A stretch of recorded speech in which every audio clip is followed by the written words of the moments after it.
Mickey, congratulations, you're into the quarterfinals here at the Grand Slam of Darts. Just sum up how you're feeling after coming off the stage. Yeah, ecstatic, to be honest, you know what I mean? Is it more so probably obviously winning, but whenever I looked up at the big screen and I seen the average, and I didn't feel the game was them kind of numbers, you know what I mean? So to be 100 over what was it, 17 legs or something like that, you know, I didn't think it was in that sort of frame of mind, to be honest, you know. I know that finished well because I didn't. Probably my downfall for a while was maybe missing opportunities, but I don't think I missed whenever I got an opportunity. I don't think I went back on another visit. First time into a TV ranking quarterfinal. What's that like? And did you think this was possible when you went to the qualifier?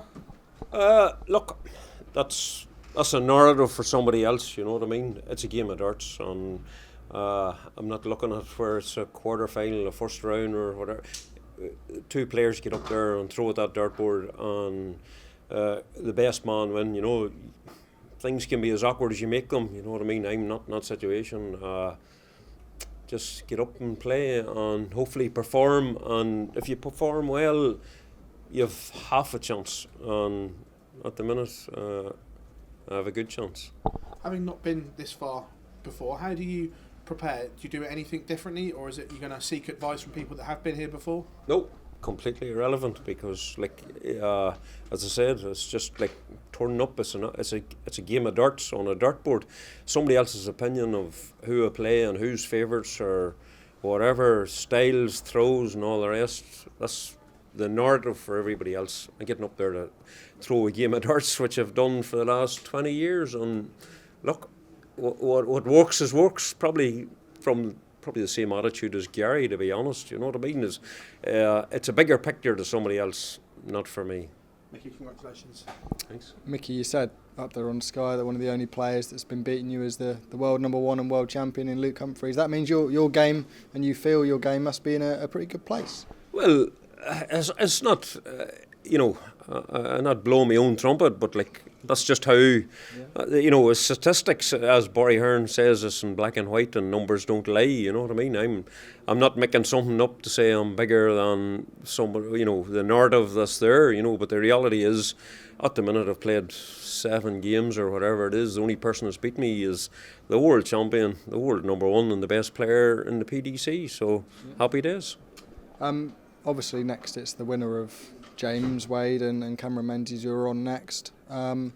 Look, you've already beaten James in this competition. I've no answers for it. You know what I mean? He doesn't remember my name. He doesn't remember me beating me. So whatever happens, you guys is talking to him more than I am. But like, he couldn't remember my name 3 days ago. So he'd probably not remember me beating him. So anyway, we'll leave that there, Mickey. Cheers. Mickey, in the next round is going to be a best of 31, first of 16 legs. It's a format that you've not played before. Do you do anything differently there to prepare for such a long format match?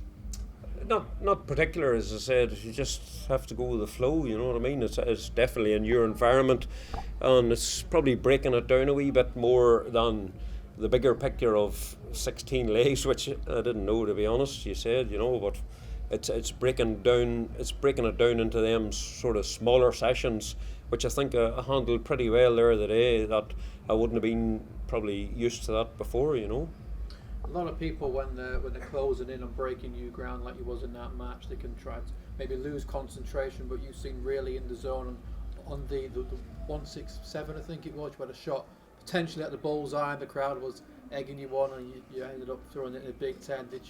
Was it hard to stay focused when you was number one getting towards the end, and then the crowd as well was wanting to see that big finish? Not really, because look, I watch a lot of darts, and a lot of players has been in them positions, and it's very hard to know what's right and what's wrong. You know what I mean? I did think of about the champagne shot. You know what I mean? You want to go for the bull, and it's a crowd pleaser and all, but the being more so an experienced thing of being on the pro tour, and you miss that opportunity. The first thing a man walks in, he hits 180. You know what I mean? So, and if you hit a bigger number outside of 25 or something, you're under real pressure. So I was kind of I was gambling with my ability, and I kind of whatever he had my mind was totally focused on. I knew I was walking in with 3 darts and double top to close that leg out, you know. Make you big, well done on the win. Thanks very much. Thank you. Nick, just one last from me. Obviously, you mentioned about James Wade. He made a comment afterwards on your slow style of play and how that he felt that affected his game. If it is Wade, do you think that gives you a mental edge going into that quarter-final before a dart's even been thrown? Yeah, massive, because Danny done the same. I tell you, the 2 boys would be very bad poker players, you know what I mean? You don't tell somebody what you don't want, you know what I mean? And look, that man's laid it, he's put his soul on the table, you know what I mean?